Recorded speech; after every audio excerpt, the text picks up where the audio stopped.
Bila kita berbicara mengenai kelahiran, ini berbicara mengenai kodrat kehidupan. Artinya apa? Kita tidak bisa memilih di keluarga mana kita dilahirkan, suku bangsa apa. Beberapa daripada seperti kita dilahirkan di Indonesia, tetapi beberapa orang yang lain dilahirkan di negara-negara yang berbeda. Ada juga yang dilahirkan sebagai anak orang kaya, tetapi lebih banyak dilahirkan yaitu di keluarga orang miskin. Kita percaya bahwa apapun yang terjadi, inilah yang disebut sebagai kodrat kehidupan itu. Pemirsa sekalian, Anda menyaksikan Good News Program bersama dengan kami, saya Daniel Hendrata dan istri saya Debbie Katarina. Senang sekali bisa berjumpa kembali dengan pemirsa setia dari Good News Program. Jangan lupa, Anda juga dapat saksikan Good News Program melalui YouTube channel kami yang ada di @anugrah_ministries. Dan support kami dengan cara mensubscribe channel ini, sehingga dari channel ini kita pun dapat mencapai minimal 10.000 subscriber. Puji Tuhan. Pemirsa, 7 tahun yang lalu, tepatnya di tahun 2012, kami pernah menampilkan satu episode, menampilkan narasumber yang bernama Tulus Tobing. Benar. Dan dia mengkisahkan bagaimana dia dilahirkan di keluarga yang sangat miskin dan mengalami begitu banyak masalah kehidupan. Ketika kecil orang tuanya berpisah dan dia pun harus bekerja sambil sekolah. Dia pernah jadi tukang parkir, dia pernah menjadi pembersih makam, dan banyak hal lain lagi permasalahan kehidupan yang harus dialaminya. Ya, pemirsa sekalian, pada Good News Program kali ini kita menampilkan topik yang sangat menarik, yaitu mimpi yang menjadi kenyataan. Tentunya setiap orang termasuk Anda dan saya mempunyai mimpi itu. Dan hari ini ada 2 orang narasumber yang sudah tidak asing lagi menampilkan Tulus Tobing bersama dengan istrinya Fanny. Oleh karena itu langsung saja kita akan saksikan satu cuplikan yang berikut ini.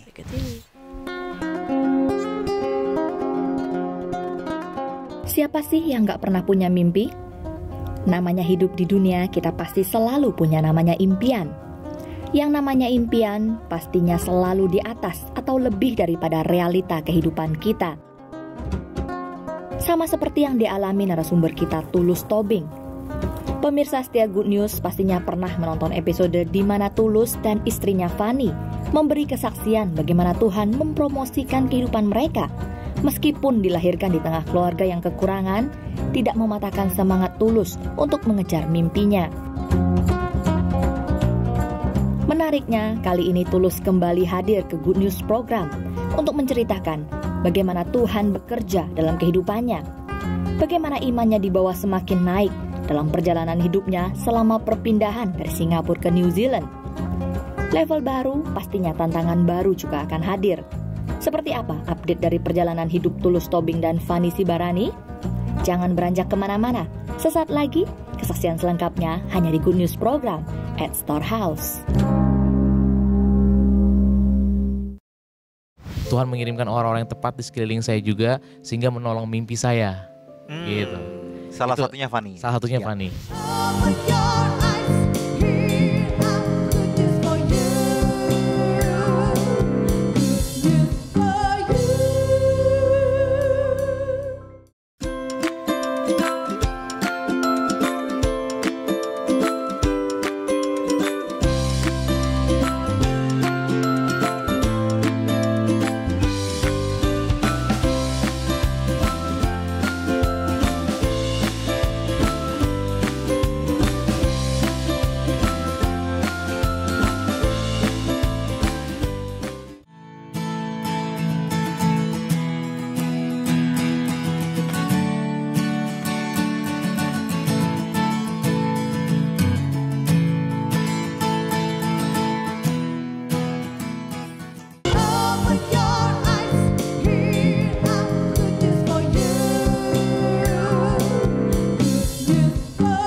Ya, pemirsa sekalian, Anda menyaksikan Good News Program dengan topik yakni mimpi menjadi kenyataan. Menampilkan 2 orang narasumber yang sudah kami janjikan dan tentunya mereka tidak asing lagi bagi kita, yakni Tulus Tobing bersama dengan istrinya Fanny Sibarani. Silakan, Deb. Shalom.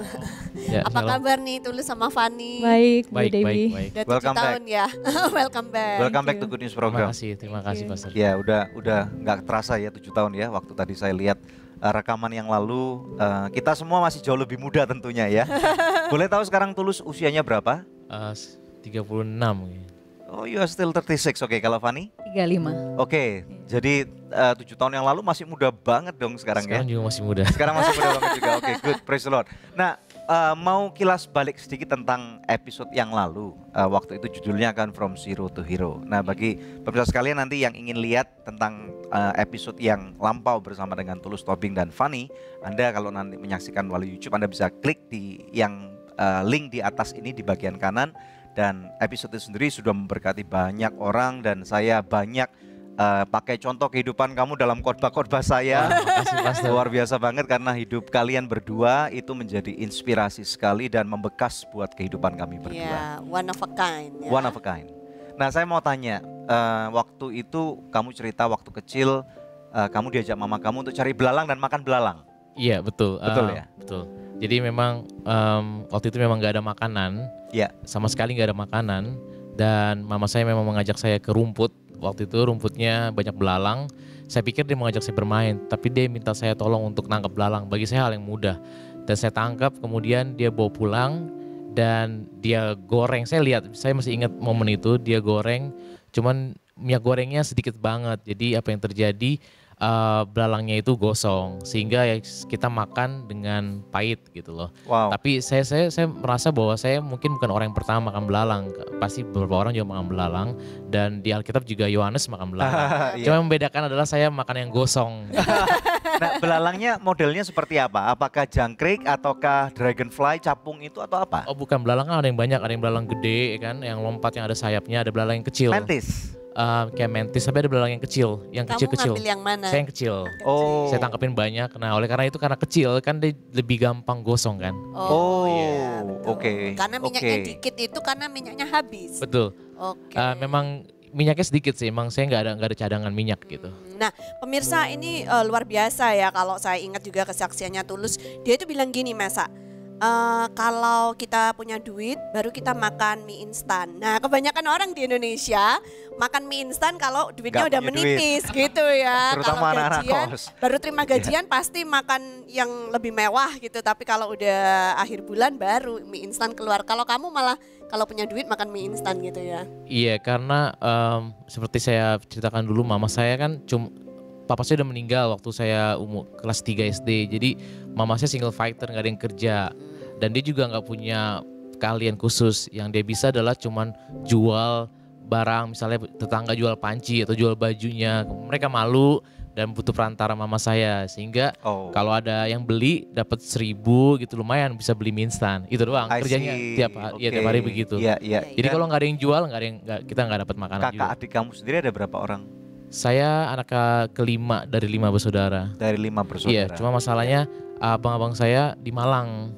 Karena mama saya nggak mampu, kemudian tante saya yang di Malang juga nampung mereka, bantu sekolah gitu. Iya, jadi kamu satu-satunya anak yang tinggal sama mama waktu itu? Enggak, saya juga sih, ada kakak saya juga gitu. Oke, dan mama saat ini?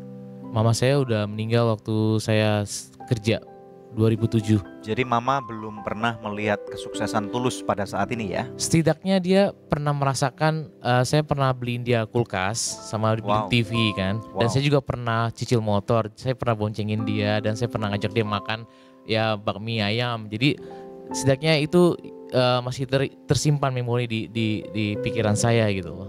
Walaupun waktu itu saya juga belum punya uang beli kamera, saya jadi nggak pernah punya foto mama saya atau papa saya. Jadi saya memperkenalkan anak saya tuh bingung. Ada juga cuman foto dia meninggal, cuman sebagian doang, jadi nggak ada mukanya. Jadi saya bilang ini opung kamu gitu loh. Dan ya dia nggak kenal gitu. Jadi memang itulah impian saya juga waktu itu. Kenapa saya mau beli kamera pas lagi menikah, karena momen itu saya nggak pernah punya gambar keluarga, sehingga saya beli kamera yang ya lumayan mahal gitu, yang saya pikir saya mau punya kualitas yang bagus untuk ke depan gitu. Sehingga kita sering foto, sering post di Facebook supaya nggak hilang gitu. Tujuannya bukan untuk pamer. Mungkin orang pikir show off, enggak sama sekali enggak, karena latar belakang itu. Karena saya nggak punya Kalau papa kamu sendiri? Papa saya meninggal waktu saya kelas 3 SD. Wow. Iya. Jadi itu sebabnya mama saya berjuang lumayan lama ya. Bertahun-tahun sampai saya kerja gitu. Nah, saya mau tanya dulu kepada Fanny ya. Nah, kalau kilas balik saya masih ingat kisahnya Tulus itu istilahnya waktu pacaran sama kamu atau berteman dekat, istilahnya yang modalnya malah kamu nih. Nah sebenarnya dalam diri Fanny waktu itu, yang dilihat dalam diri Tulus cilik waktu itu apa sih? Saya cuma berlaku sebagai seorang teman yang baik saja sih. Kamu kelihatan baik kok. Terima kasih. Iya, jadi terus? saya tahu dari penampilannya saja dia udah terlihat kurang mampu. Jadi dan dia cerita kalau dia jarang makan, terus badannya sangat kurus waktu itu. Nggak seperti sekarang ya? Nggak, sekarang kayaknya jauh. prosper banget. Mengembang ke kiri dan ke kanan kayaknya. Iya, ya, Jadi terus. Fanny yang sering traktir dia makan. Iya, tapi itu juga bukan makan yang di restoran-restoran, yang kantin sekolah yang bisa bagi 2 atau beli 2 porsi gitu-gitu. Ini kayak satu film yang nggak bisa dibayangkan gitu. Film yang istilahnya romantisme belum banget dibuat. gitu. Film yang perlu dibuat nih kayaknya untuk layar perak, mencari investor di luar sana. Kalau misalnya tertarik dengan kehidupan mereka, ayo kita buat satu film yang menarik tentang percintaan mereka ini. Ya, sebenarnya dia juga punya pilihan banyak untuk bisa berteman dengan yang lain gitu loh. Dengan laki-laki yang lain lah ya. Cuman nggak tahu kenapa saya percaya itu bagian dari Tuhan lah ya. Tuhan mengirimkan orang-orang yang tepat di sekeliling saya juga sehingga menolong mimpi saya. Gitu. Salah Itu satunya Fanny. Salah satunya Ya. Fanny, ya. Puji Tuhan. Oke, kita akan lanjutkan setelah break ya. Nah, pemirsa jangan kemana-mana karena setelah break nanti kita akan lanjutkan perbincangan kita dengan Tulus dan Fanny yang pastinya akan memberkati pemirsa sekalian. Tetap stay tune bersama kami hanya di Good News Program. Saya bayangkan bahwa cuacanya, udaranya, terus saya bayangkan ada suara burung, seagulls, dan 5 menit itu walaupun saya keringetan, saya merasakan saya lagi dingin gitu. Adem, musim dingin gitu ceritanya. Betul, iya.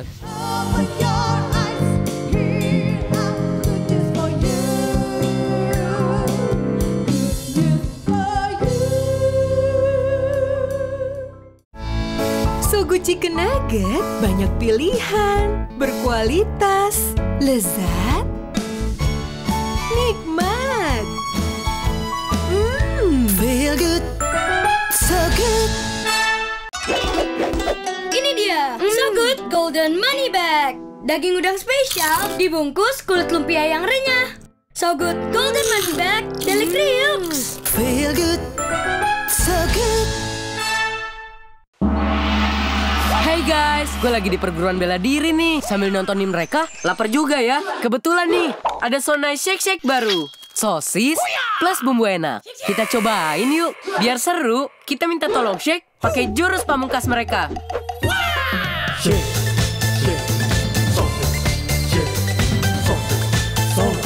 Serunya makan Sonai Shake Shake kan main rasanya. Tunjukin ide serumu. Nge-shake Sonai Shake Shake.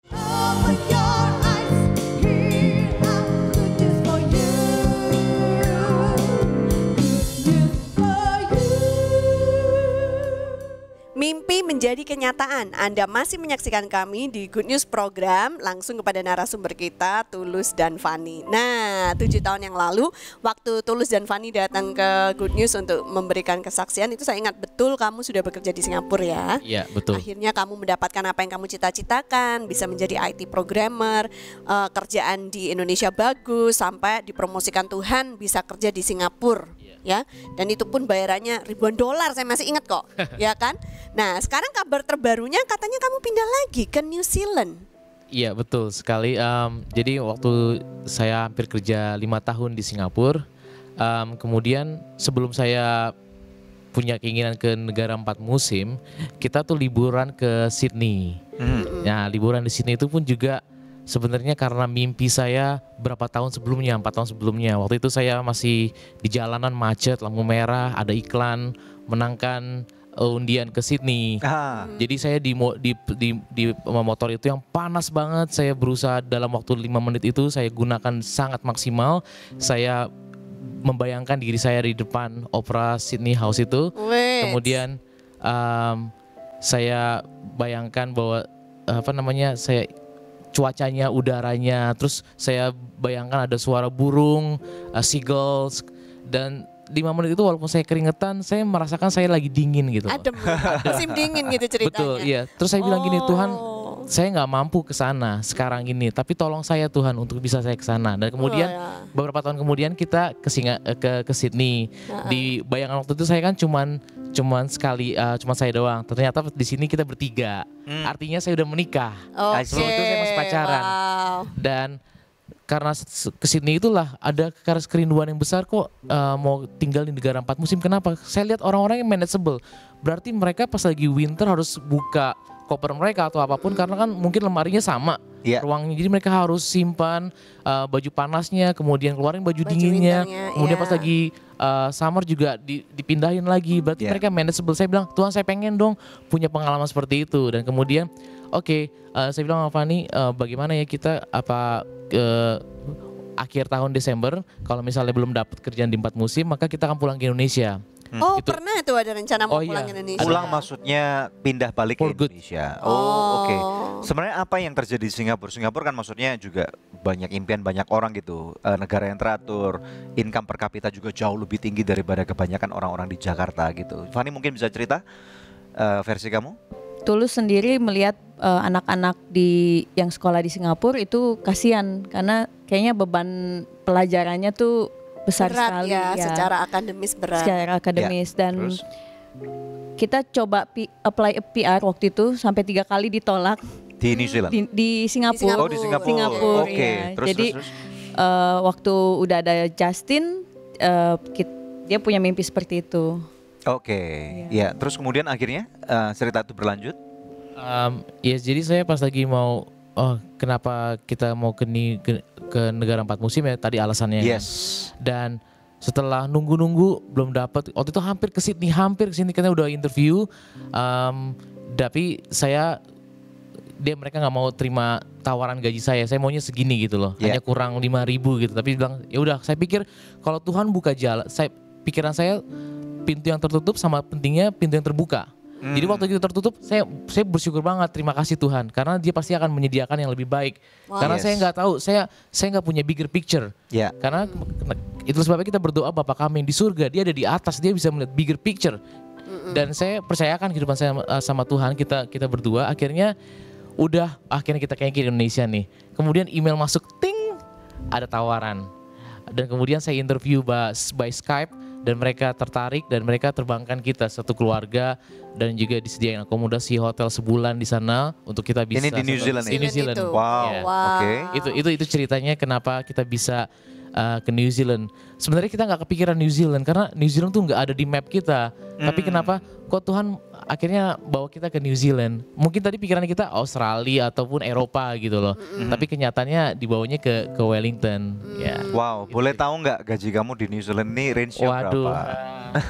Kurang 5.000 loh tadi dia bilang. Itu per bulan apa per tahun? Annual berarti. Per tahun. Oh per tahun. Oke, range-nya pasti lebih gede dari yang di Singapura.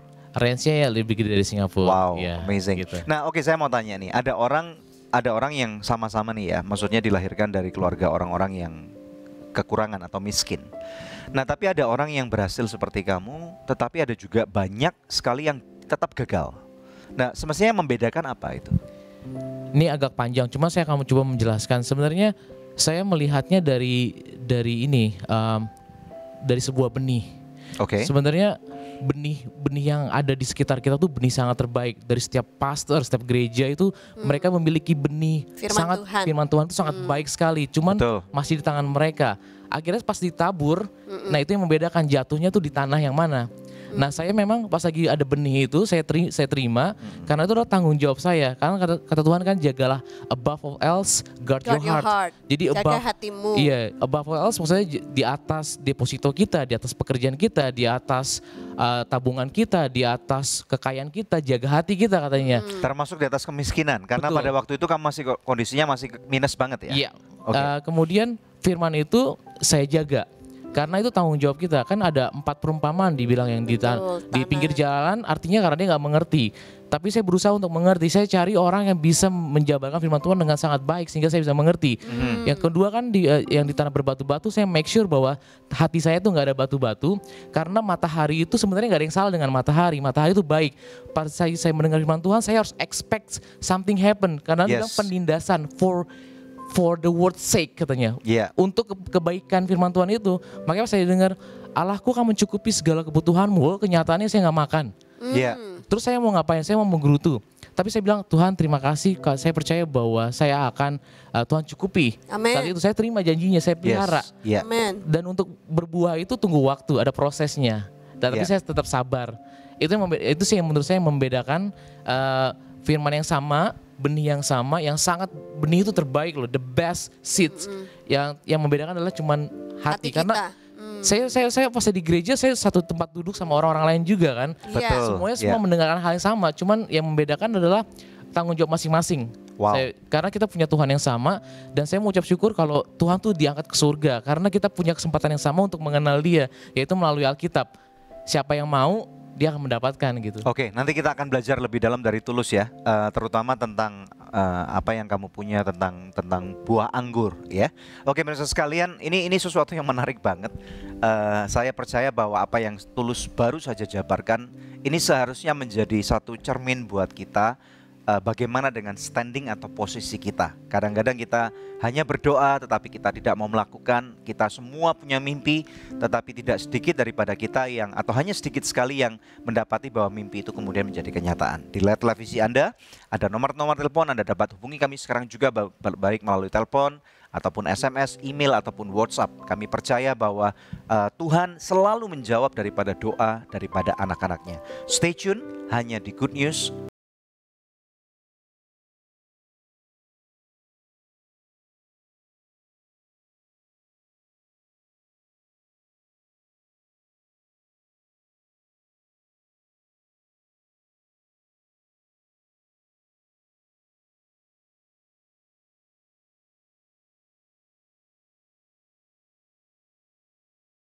kita telah bersama-sama di dalam Good News Program.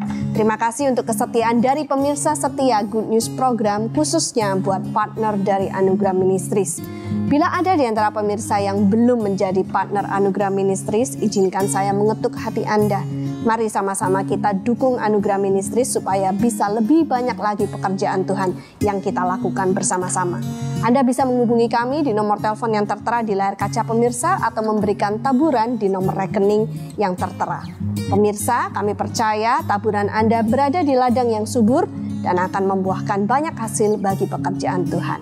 Tuhan Yesus memberkati.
adalah apakah judul episode Good News hari ini? Anda bisa kirimkan jawabannya dengan format seperti yang tertera di layar kaca pemirsa sekalian, baik melalui SMS maupun melalui email ke quiz@anugerah.net. Kepada 5 orang pemenang terpilih, kami akan mengirimkan masing-masing sebuah buku persembahan dari Anugerah Ministries dan rekan-rekannya. Pemirsa, tetap stay tune bersama dengan kami. Kami akan kembali lagi dalam Good News program episode Mimpi Menjadi Kenyataan. Karena di sini dia harus cari, dia harus decide ke can yang mana atau batch yang mana yang harus dipotong. Mungkin waktu musim lalu dia menghasilkan buah, tapi sekarang nggak harus dipotong. Itu untuk kebaikan bersama.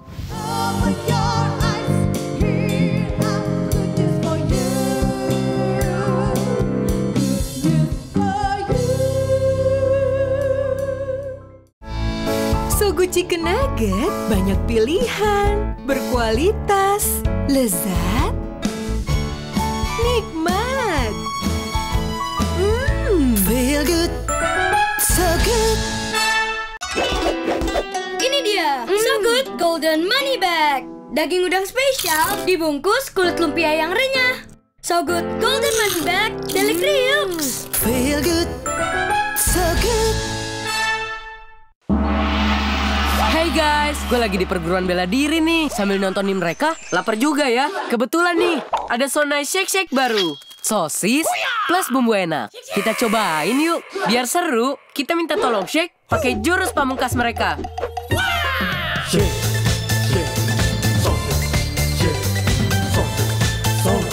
Serunya makan Sonai Shake Shake kan main rasanya. Tunjukin ide serumu.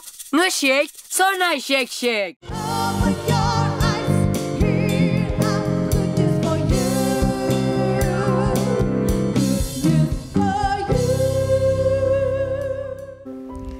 Mimpi menjadi kenyataan di Good News program bersama narasumber kita Tulus dan juga Fani. Nah, ternyata Tulus ini memang punya sikap hati beda ya dengan kebanyakan orang ya. Tadi saya belajar dari kamu loh, maksudnya kepanasan, lagi kena macet di motor, cuman punya waktu 5 menit, tapi 5 menit itu tidak kamu gunakan untuk menggerutu atau marah-marahin orang-orang di sekitar kamu, tapi yang kamu lakukan justru membayangkan lagi di musim dingin, lagi di negara 4 musim. Hebat dia ya.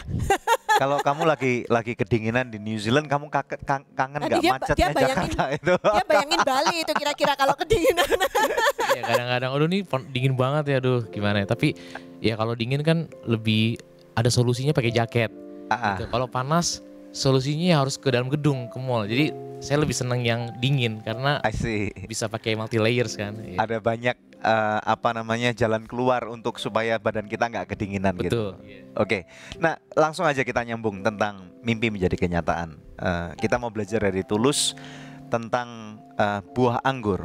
Bisa ceritakan apa yang kamu mau jabarkan kepada kami? Sebelum saya mau ngomong masalah buah, kita harus back dulu gitu, harus mundur dulu ke belakang karena ini ditentukan oleh benih yang tadi. Betul. Nah, tadi terpotong bahwa ada tanah yang ketiga yaitu semak berduri. Artinya semak berduri kan nggak tumbuh begitu aja.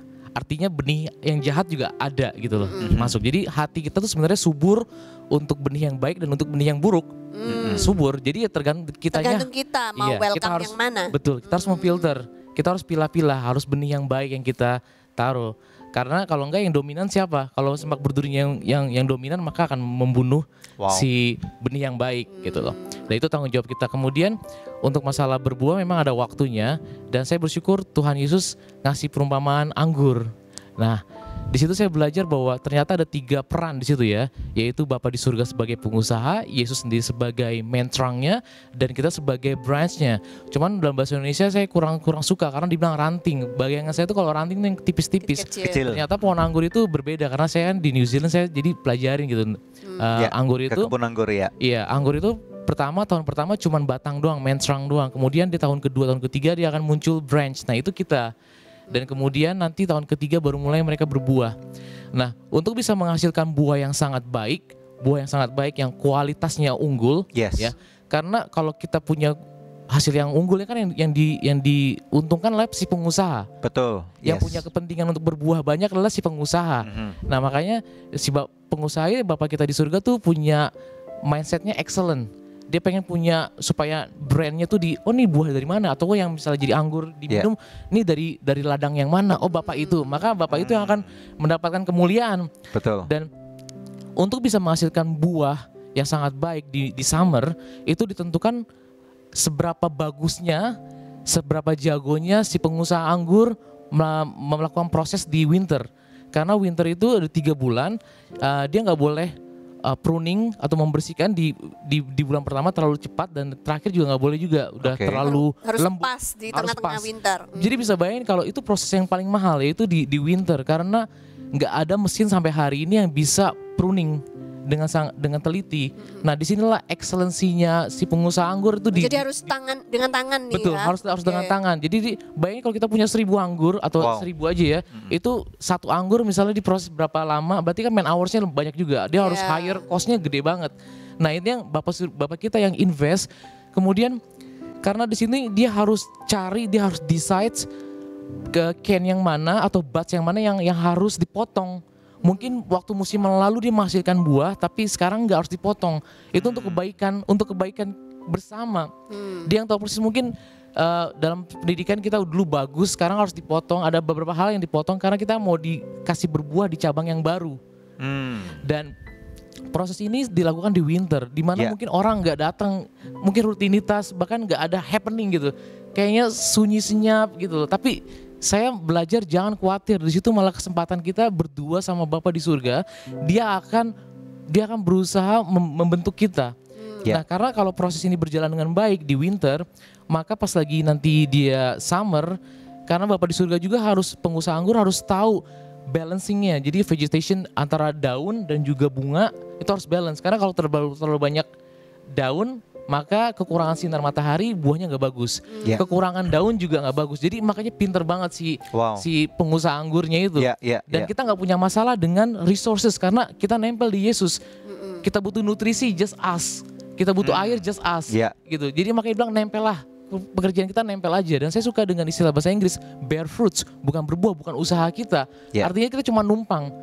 Artinya yang dimuliakan adalah Yesus sendiri dan Bapa di surga. Karena pada waktu rantingnya ini nempel ke main trangnya, dia nggak mungkin nggak ada nutrisi yang nggak disalurkan, istilahnya, karena itu sudah hukum alam ya. Betul, betul. Dan nanti yang pas lagi kita dipanen, buahnya kan yang buah itu kan bukan kita yang nikmatin, orang lain nikmati. Bahkan buahnya itu influence-nya itu enggak sampai di kebun itu aja, bisa ke luar negeri, kemana-mana pun. Bisa diekspor kemana-mana. Orang yang mabuk dengan hasil buah kita pun bisa under influence kan, makanya ada orang under alkohol. Artinya dia nggak bisa kontrol himself gitu, dia dipengaruhi oleh anggur itu. Jadi memang buah kita ini sangat bisa mempengaruhi orang banyak gitu. Jadi maksud tulus tuh supaya hidup kita itu bisa berbuah lebih banyak, kita harus nurut sama musim-musimnya Tuhan.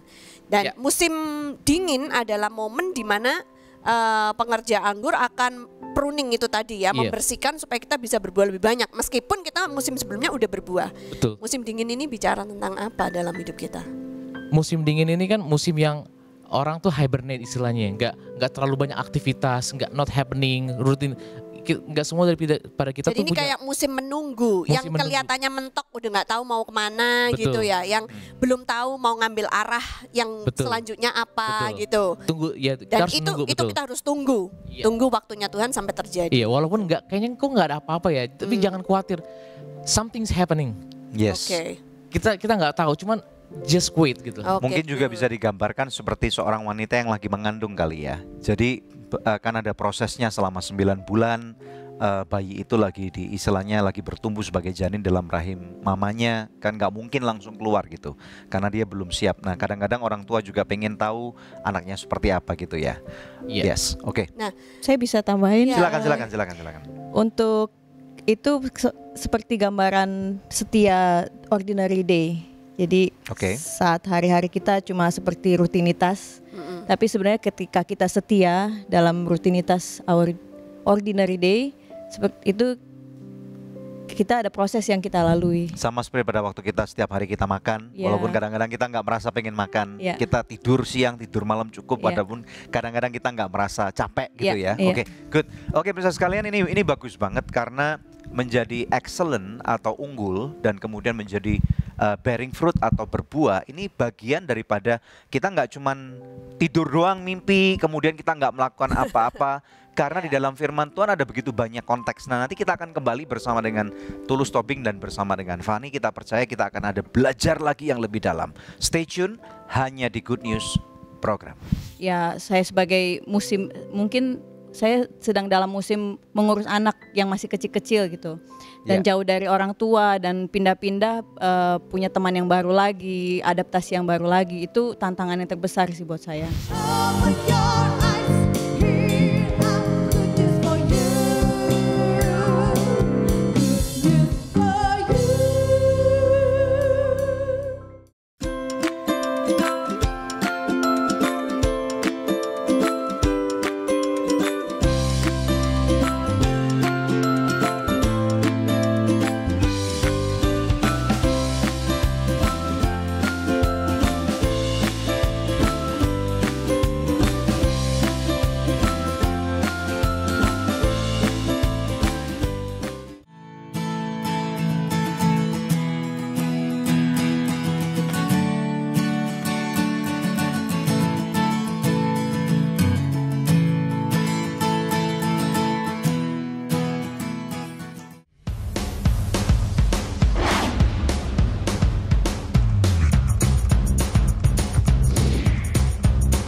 saudara dibangkitkan dulu, kita dimanunggalkan bersama dengan Tuhan, supaya dari roh itu akan ada kekuatan masuk kepada manusia jiwa saudara, dan kemudian tubuh saudara akan mengalami pembaharuan. Saudara, ini bicara bahwa engkau akan punya pengaruh dalam kehidupan orang lain, menjadi trendsetter, memproduksi sesuatu yang diperlukan oleh banyak orang, mewarnai dunia dengan ide-ide atau penemuan-penemuan yang cemerlang.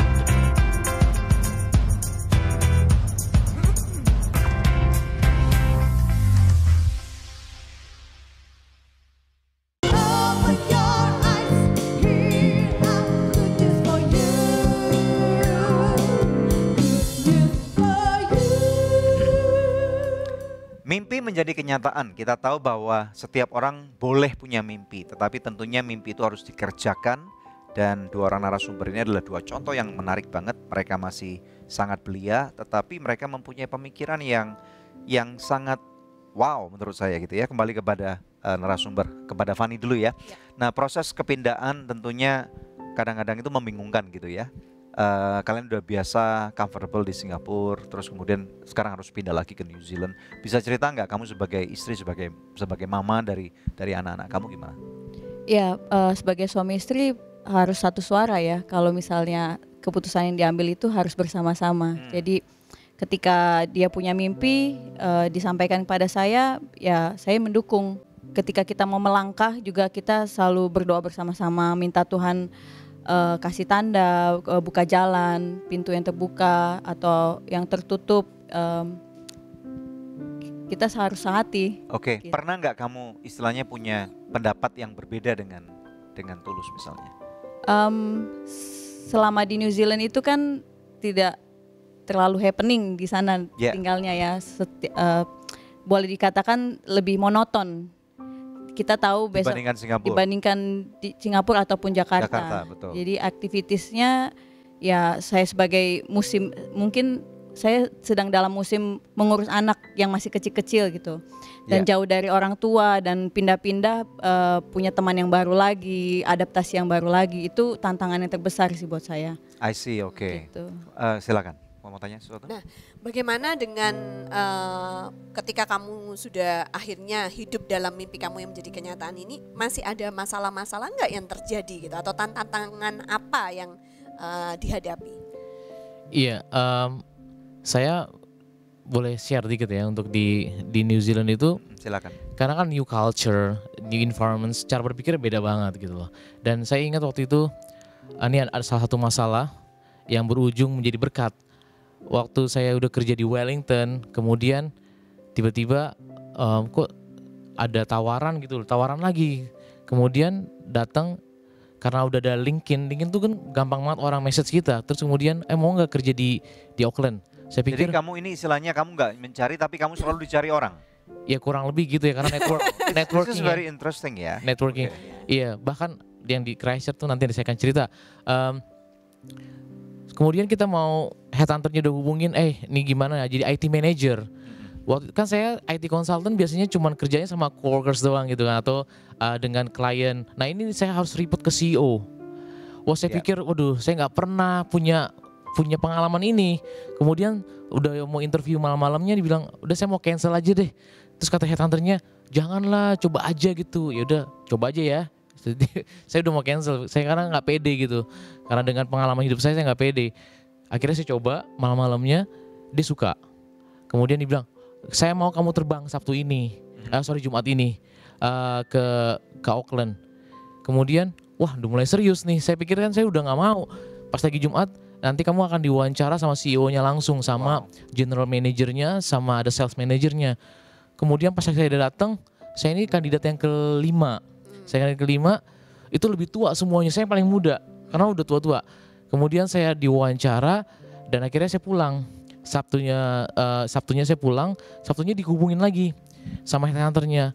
CEO-nya suka sama kamu, dia maunya kamu. Wah, saya bingung kan. Gimana? Waktu itu istri saya umur 7 bulan hamil. Saya pikir pindah lagi, capek banget nih nyari midwife lagi. Dan kemudian akhirnya boleh cancel nggak? Terus kemudian saya tanya, gimana nih kita cancel aja ya. Tapi gimana cara cancelnya yang baik gitu loh. Karena saya harus menjaga hubungan dengan headhunter.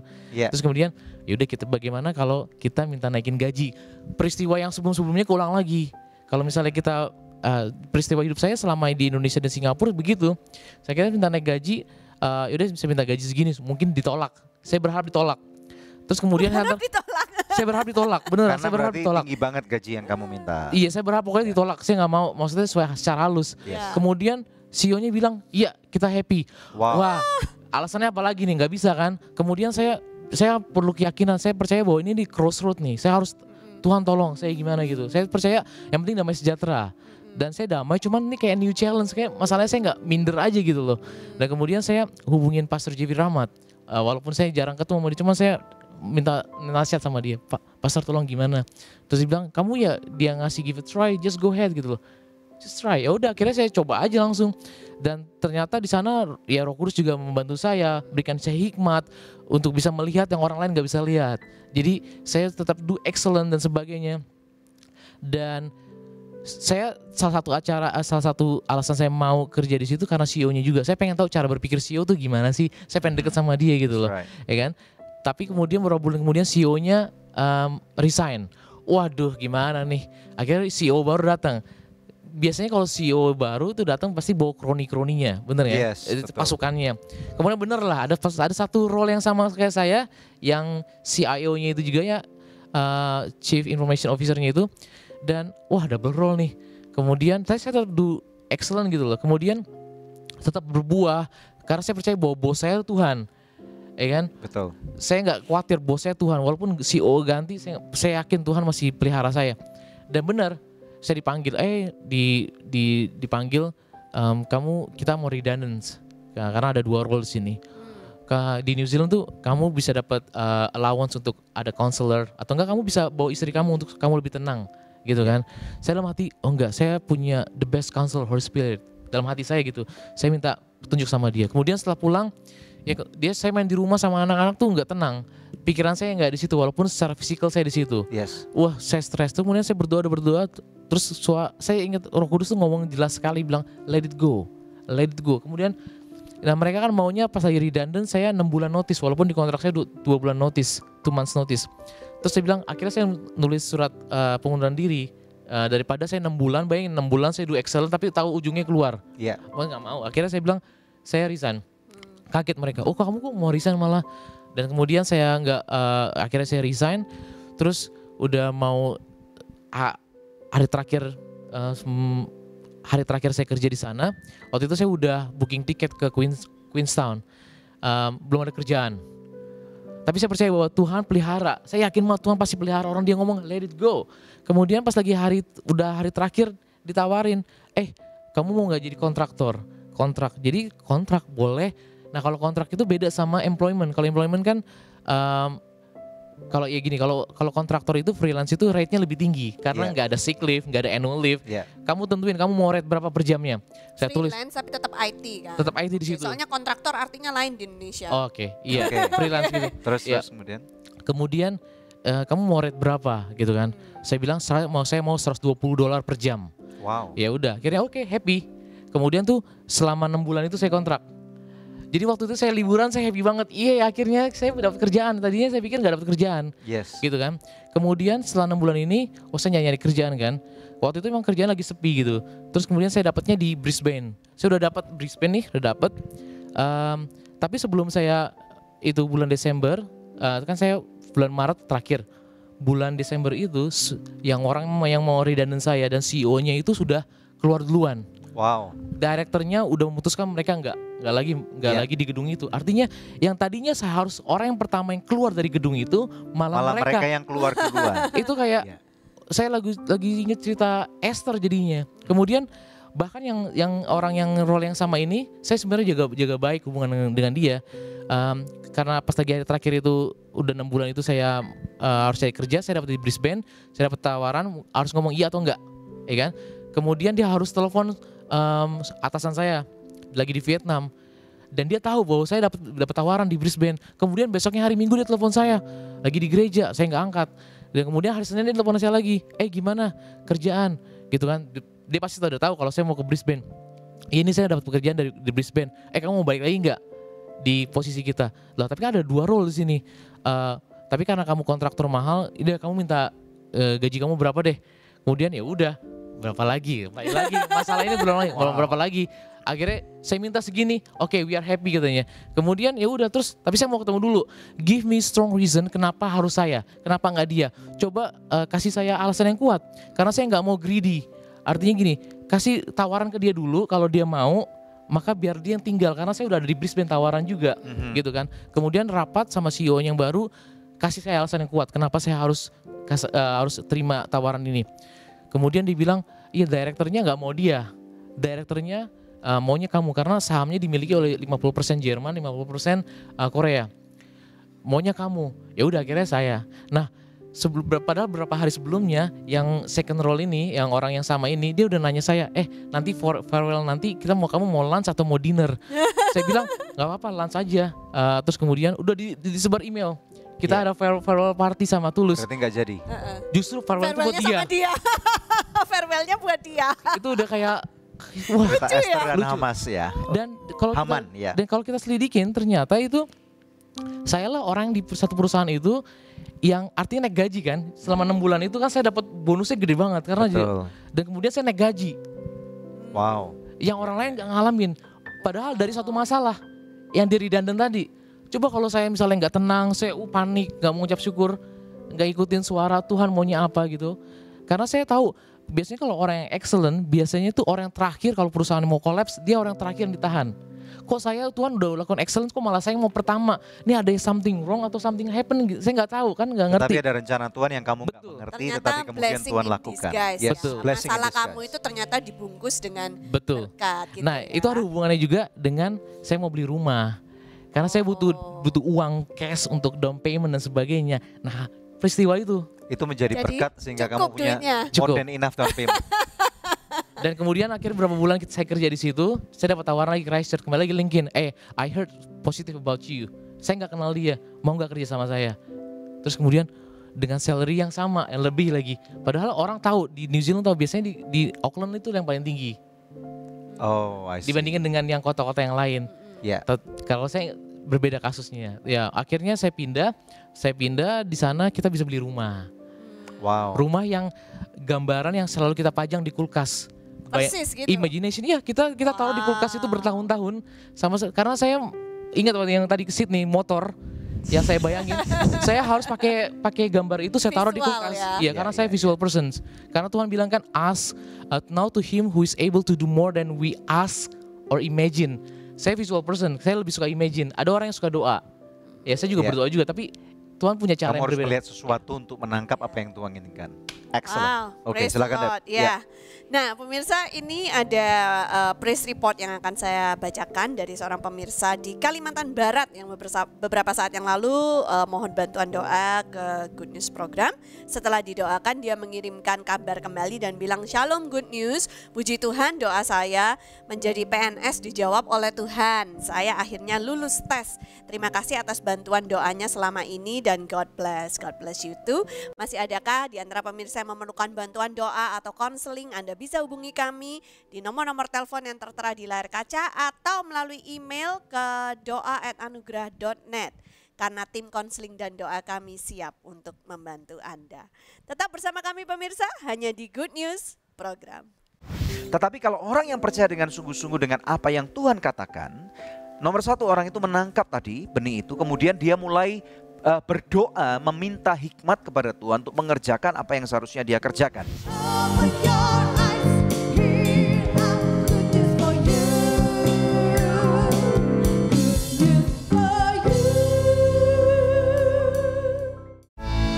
Sogo Chicken Nugget banyak pilihan, berkualitas, lezat, nikmat. Feel good, so good. Ini dia, So Good Golden Money Bag. Daging udang spesial dibungkus kulit lumpia yang renyah. So Good Golden Money Bag, Deli Kriuk. Feel good, so good. Hey guys, gue lagi di perguruan bela diri nih. Sambil nontonin mereka, lapar juga ya. Kebetulan nih, ada Sonai Shake Shake baru. Sosis plus bumbu enak. Kita cobain yuk. Biar seru, kita minta tolong shake pakai jurus pamungkas mereka.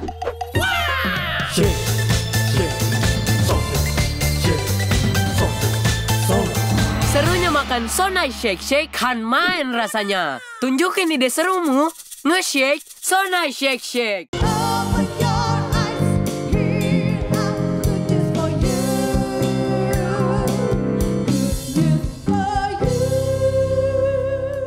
Kita tiba di penghujung dari Good News Program, langsung kepada narasumber kita, Tulus dan Fanny. Nah, kalau boleh tahu nih, what is next gitu ya, ke depannya, apa yang menjadi harapan Tulus dan Fanny? Silakan. Iya, kalau saya masih ada mimpi sih untuk punya platform yang lebih besar, khususnya di Indonesia. Karena saya nggak, sampai hari ini saya nggak akan tinggal di negara luar selamanya. Saya pasti balik ke Indonesia. Wow. Ya, di sini memang saya lagi gain knowledge, understanding, wisdom dari negara luar. Cuma beda platform aja gitu. Dan sementara apa yang kita lakukan adalah bantu orang, mimpi orang. Misalnya dengan cara bagaimana? Ya, di Christchurch atau ya kita di gereja, kita berusaha untuk tabur benih dan berusaha untuk membantu mereka, mimpi-mimpi mereka, sehingga mereka bisa mencapai mimpi mereka. Sama seperti Yusuf, saat Yusuf membantu mimpi orang, maka Tuhan akan membantu dia, mimpinya dia. Dia kan, ya, itu yang kita lakukan sementara. Walaupun nggak terlalu besar, tapi kita setia dalam perkara kecil. Gitu. Oke, nanti kita akan bicara lebih dalam ya, off air ya, karena kami punya program dengan anak-anak yang kurang-kurang mampu. Nanti saya percaya kamu bisa jadi berkat buat mereka. Oke, puji Tuhan. Ya, pemirsa sekalian, mari kita lihat kebenaran firman Tuhan yang akan kita ambil bersama-sama dari kitab Amsal. Amsal pasal yang ketiga ayat 5 sampai dengan ayat yang ke-9. Ya, firman Tuhan berkata, "Percayalah kepada Tuhan dengan segenap hatimu dan janganlah bersandar kepada pengertianmu sendiri. Akuilah dia dalam segala lakumu, maka ia akan meluruskan jalanmu." Ayat 7, "Janganlah engkau menganggap dirimu sendiri bijak, takutlah akan Tuhan dan jauhilah kejahatan. Itulah yang akan menyembuhkan tubuhmu dan menyegarkan tulang-tulangmu." Ayat 9, "Muliakanlah Tuhan dengan hartamu dan dengan hasil pertama dari hasil penghasilanmu." Ayat 10 ini ayat bonus, dikatakan, "Maka lumbung-lumbungmu akan diisi penuh sampai melimpah-limpah dan bejana pemerahanmu akan meluap dengan air buah anggurnya." Luar biasa banget ya, pada waktu kita mendengarkan ada kisah kehidupan seorang muda yang dilahirkan bukan dari keluarga orang kaya. Saya yakin kalau kita dilahirkan dari keluarga orang kaya maka kita akan mempunyai ada satu istilah yaitu head start. Tetapi di sini kita dapat melihat bagaimana pada waktu meskipun seseorang yang bernama Tulus Tobing ini dilahirkan bukan dari keluarga orang yang berada, tidak mempunyai banyak hal, nggak punya head start, tetapi dengan satu modal yaitu percaya saja kepada apa yang firman Tuhan katakan. Nah, ini yang persis banget seperti apa yang dikutip dari kitab Amsal tadi pasal 3 ayat 5. Karena pada waktu kita mulai percaya kepada Tuhan dengan segenap hati kita, artinya apa? Nomor satu, kita mendengarkan apa yang firman Tuhan berikan. Tadi dikatakan ada satu benih yang ditabur. Benih ini oleh pengusaha perkebunan ini atau oleh Bapak kita, dia sudah pastikan bahwa benih ini benih yang terbaik. Nah, pada waktu jatuh dalam kehidupan kita, kita terima dengan baik. Kemudian sekarang respon kita bagaimana? Kita mau melakukannya enggak? Kita mau mengerjakannya enggak? Ada orang yang cuman bermimpi menjadi pengusaha, bermimpi menjadi misalnya insinyur, menjadi arsitek, menjadi pilot, menjadi ini, menjadi itu, tetapi tidak ada hal yang dia lakukan. Maka saya percaya ini bukan percaya, ya. Tetapi kalau orang yang percaya dengan sungguh-sungguh dengan apa yang Tuhan katakan, nomor satu, orang itu menangkap tadi benih itu, kemudian dia mulai berdoa meminta hikmat kepada Tuhan untuk mengerjakan apa yang seharusnya dia kerjakan, ya. Nah, ini yang dikatakan di dalam ayat 6, akuilah dia. Di dalam bahasa Ibraninya ternyata akuilah ini adalah yada, artinya menghidupi, ya. Sekali lagi, orang yang menghidupi firman Tuhan artinya berusaha untuk mengerti dan mengerjakan. Maka dia berkata bahwa di dalam dia kita akan melakukan segala laku kita, ya. Kita melibatkan Tuhan di dalam misalnya permulaan pekerjaan kita, ya, perencanaan, eksekusi. Kadang-kadang Tuhan juga mengizinkan ada hal-hal yang pintu-pintu yang tertutup, ya. Roma 8 ayat 28 juga mengatakan bahwa segala sesuatu terjadi untuk kebaikan. Ada satu pintu yang Tuhan izinkan untuk tidak terjadi dan tidak terbuka dalam kehidupan kita. Tetapi rupanya Tuhan sedang bekerja untuk mengerjakan sesuatu yang lebih besar, ya. Lebih daripada pengertian kita. Ini yang Tuhan kehendaki. Nah, kemudian pada waktu kita mencapai satu titik keberhasilan, apa yang menjadi respon kita? Nah, di sini ada satu kebenaran firman Tuhan yang dikatakan di ayat ke-9, yaitu muliakan Tuhan dengan hartamu, ya. Pada waktu kita berkata Tuhan, hartaku atau perusahaanku atau pekerjaanku atau suksesku adalah milikmu, maka pemirsa sekalian, kita harus mau menjadi orang-orang yang membuktikan. Benar nggak nih ucapan mulut kita nih? Pada waktu kita berkata harta kita adalah milik Tuhan, mau nggak kita mengembalikan kepada Tuhan apa yang menjadi kepunyaan Tuhan, ya? Bukan saja melalui persembahan di gereja, bukan saja memberikan persepuluhan, tetapi kita lebih peduli kepada orang-orang yang memerlukan, ya. Kita tahu bahwa ada sebagian besar daripada porsi yang Tuhan percayakan kepada kita, namun respon kita adalah bagaimana kita mengelolanya dengan baik. Apakah kita hanya mengelolanya untuk keperluan keluarga kita, ya, kesenangan kita, kemudian kemewahan kehidupan kita, tapi kita nggak mempedulikan orang lain, itu sama juga dengan bohong, ya. Tetapi pada waktu kita memuliakan Tuhan dengan harta kita, maka saya percaya hidup kita akan semakin berbuah. Berbuah itu artinya bukan dinikmati oleh diri sendiri saja, tetapi kita kembalikan untuk kemuliaan Tuhan, dan kita izinkan ada orang-orang yang Tuhan kirim dalam kehidupan kita, supaya mereka juga ikut dapat menikmati buah kehidupan kita. Dan bahkan kita rencanakan dengan lebih matang bagaimana berkat Tuhan, terutama berkat keuangan, itu dapat membantu membangun kehidupan orang lain. Dan pada waktu kita melakukan hal ini, satu hal yang saya pasti, nama Bapa di surga dipermuliakan. Bagaimana dengan Anda pemirsa sekalian, ya? Saya berdoa biarlah ada mimpi yang Tuhan berikan dalam kehidupan Anda, itu akan menjadi kenyataan sehingga nama Bapa di surga akan dipermuliakan. Mari kita berdoa. Bapa, dalam nama Yesus saat ini berdoa untuk setiap pemirsa Good News Program, khususnya mereka yang saat ini lagi terpuruk, mereka lagi sakit, mereka tidak melihat ada hari-hari baik di dalam kehidupan mereka. Tuhan, Engkau lawat kehidupan mereka. Biarlah Tuhan episode ini menjadi satu inspirasi, menjadi satu berkat, bahwa pada waktu kami percaya, kami mengakui Engkau di dalam setiap laku, pemikiran, kehidupan kami, Engkau sendiri akan lebih daripada sanggup untuk membuat hal-hal yang dahsyat, hal-hal yang lebih daripada pemikiran kami, hal-hal yang besar untuk digenapi, dan ada banyak mimpi-mimpi daripada kehidupan kami akan menjadi kenyataan. Berkati setiap pemirsa sekalian, dan aku ucapkan kesembuhan bagi engkau yang sakit, dengan bilur-bilur Yesus engkau pun sembuh. Bagi engkau yang saat ini terpuruk, engkau yang baru saja kena pecat, engkau yang memerlukan pekerjaan, biarlah hikmat Tuhan ini menjadi satu pendorong daripada kehidupan saudara, dan keberhasilan daripada Tuhan akan membuat hidup saudara menjadi berbuah lebat. Engkau terima sekarang di dalam nama Tuhan Yesus Kristus yang percaya dan diberkati Tuhan bersama dengan saya. Katakan amin. Haleluya. Puji Puji Tuhan pemirsa, terima kasih untuk kebersamaan kita selama 1 jam ini. Tiba saatnya kami pamit undur dari hadapan pemirsa, tapi kita akan kembali lagi di pekan yang akan datang, di hari, jam, dan stasiun televisi yang sama. Saya Debbie Katarina bersama dengan suami saya Daniel Hendrata, dan sekali lagi jangan lupa untuk subscribe di channel YouTube kami yaitu @anugerah ministries.